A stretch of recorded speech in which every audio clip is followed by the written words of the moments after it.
Now, All right, so the next player that's stepping up, we have Ragnellrok, and he is going to be fighting off against... Let's take a quick look into this bracket, see where we're at. Big bracket today, as I mentioned. it's a 128, I believe. That's a big one. That's large, yeah. We both come from the same stomping ground. That's something I've learned today. Yes. And you can say safely that that was a much smaller stomping ground. Indeed. Humble beginnings. Yeah, but we're making it. We're working out. Okay, so who are we seeing? I love that scarf. Red here saying that I approve of that scarf. I gather from your tag you like the color red. That's a safe bet. We take those. In fact, yes. In fact, it's safe to say that red is one of my favorite things, but I don't think that's here or there. We'll see plenty of it regardless as we move forward. That's safe. So, as we set up our tags, we're going to find out who's who. The gentleman on the left is Ragnellrok. Gentleman on the right is Dracobat. I love that tag. That's awesome. Great. Now, Ragnellrok, he plays Ike. He can play Samus or Lucario, but as of late, he's been sticking pretty heavily to Ike, and I don't blame him. As for Dracobat, I'm not familiar with this player, so we'll both be learning how that goes. We sure will. Now, Ike. Who doesn't Ike like? Ike doesn't particularly like fighting the faster sorties. Any character that can effectively keep him from interacting a lot isn't a lot of fun. And in general, characters that don't have to respect the space that he controls, either from being too fast or being able to operate outside of his zone, manage well enough.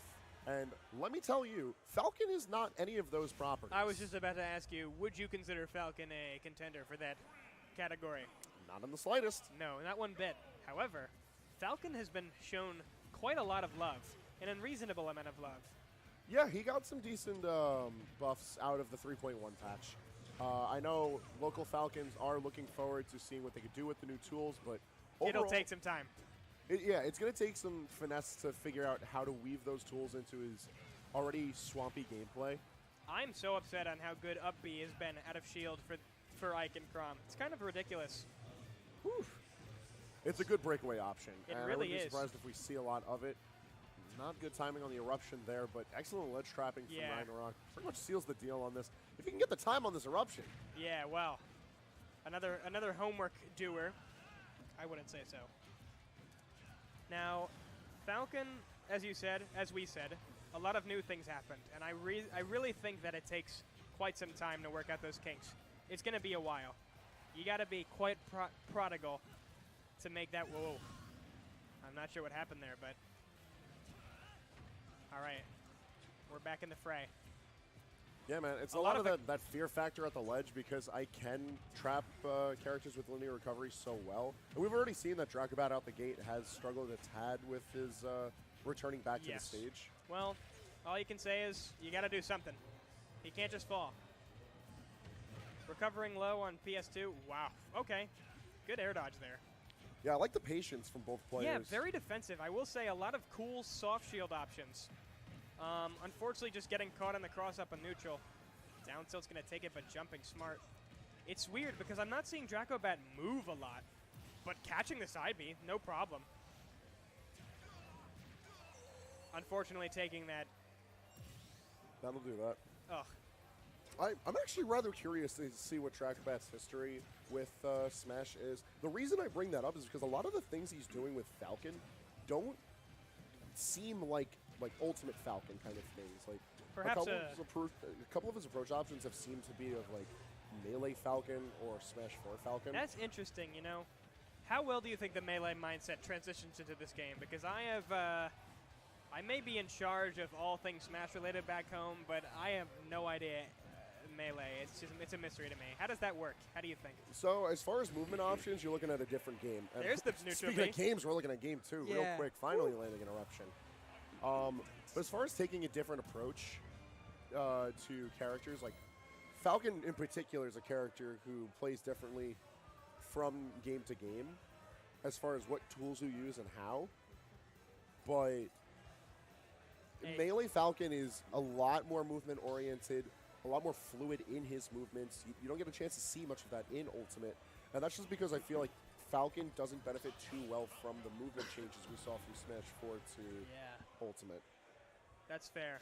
That's fair. Well, let's see. Like playstyle-wise, a solid neutral translates across any of the Smash games.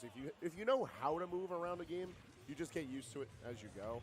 But Falcon himself, like his combo trees and what tools he uses to pressure changes from scene to scene. So. Well, maybe Dracobat's a quick learner. Not quick enough. I speak too soon. Hello, MCD900 and Cannibal Lobsters in the chat. My friends are trolling me. Welcome to the stream. Okay, let's make up some damage. Ike would love this stage, wouldn't he? Yeah, this is a fairly easy stage for Ike to control, especially if Ragnellrok opts to control space with low committal options like forward air and neutral air. He's been doing a good job of that so far, but the whiff back airs we've seen from him could be death sentences. It's actually what we're going to see out of that. 3.0.2, making it work. Or whatever its number. We're in 3.1. 3.1, yeah, of course. This isn't Minecraft. What the hell? Not yet, at least. That's true. Yo, oh my! E3 right around the corner. You have no idea how happy I would be if that became true. Everybody would hate it. We'll talk about that later on. We'll talk about that later. For now, let's talk about that Miss Neutral B. Come on, man. You can do it. We've seen you do it. Yeah, I start doing it. I feel like Ragnellrok would be better off just opting for Nair. Like, drop zone Nair covers the ledge just fine. Yeah, it's not, like, super explosive, but, like, his aerials get the job done. Ike hits hard.